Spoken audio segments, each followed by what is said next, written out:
માણાવદરના સણોસરા ગામના ખેડૂત નયનભાઈ બથાણીએ પ્રાકૃતિક ખેતી ક્ષેત્રે નમૂનેદાર કાર્ય કર્યું છે। વર્ષ 2016 થી પ્રાકૃતિક અને ગાય આધારિત ખેતી પદ્ધતિ અપનાવી નયનભાઈ બાથાણી પોતાની 35 વીઘા જમીનમાં હળદર, મગફળી અને તુવેરનું વાવેતર કરી રહ્યા છે। નયનભાઈ બાથાણીએ રાસાયણિક ખાતરનો ઉપયોગ બંધ કરીને ગાયના છાણના ખાતર અને પ્રાકૃતિક ખેતી અપનાવતા જમીનની ઉત્પાદકતા સાથે ઉત્પાદનોની ગુણવત્તા અને મૂલ્ય પણ વધ્યું છે।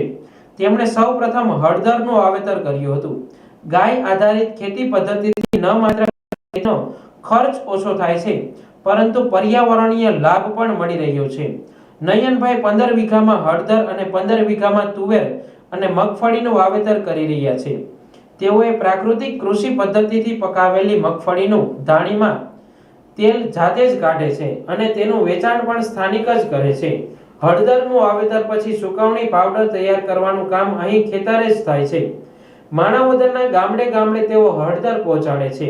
હળદરની ખેતીમાં 1 વીઘાએ 80,000 થી 1 લાખ સુધીનો નફો મેળવી રહ્યા છે। તેમણે જણાવ્યું હતું કે વર્ષ 2015 માં લાલજી કે સાવલિયા લિખિત ગૌ આધારિત કૃષિ પુસ્તક વાંચ્યું હતું।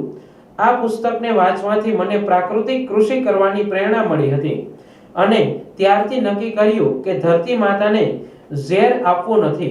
તેમણે વધુમાં કહ્યું કે રાસાયણિક દવા અને ખાતર જમીનનો નાશ કરે છે। એ ખેડૂતોએ સમજવું જરૂરી છે। તેમના પત્ની પણ સખી મંડળ ગ્રુપમાં જોડાયેલા છે। તે ગામમાં પ્રાકૃતિક કૃષિ અંગે જાગૃતિ માટે પ્રયાસો કરી રહ્યા છે। હાલ તેમના દીકરા માણાવદરમાં પ્રાકૃતિક કૃષિ પેદાશોનું વેચાણ કરી રહ્યા છે। આ ઉપરાંત નયનભાઈ દ્વારકેશ પ્રાકૃતિક ફાર્મ નામની YouTube ચેનલ પણ ચલાવે છે।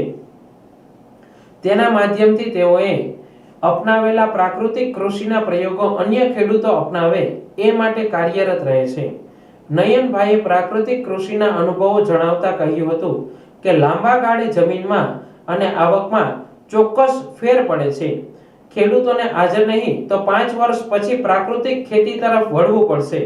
નયનભાઈએ બાગાયત વિભાગની વિવિધ યોજનાઓની સહાય પણ લીધી છે।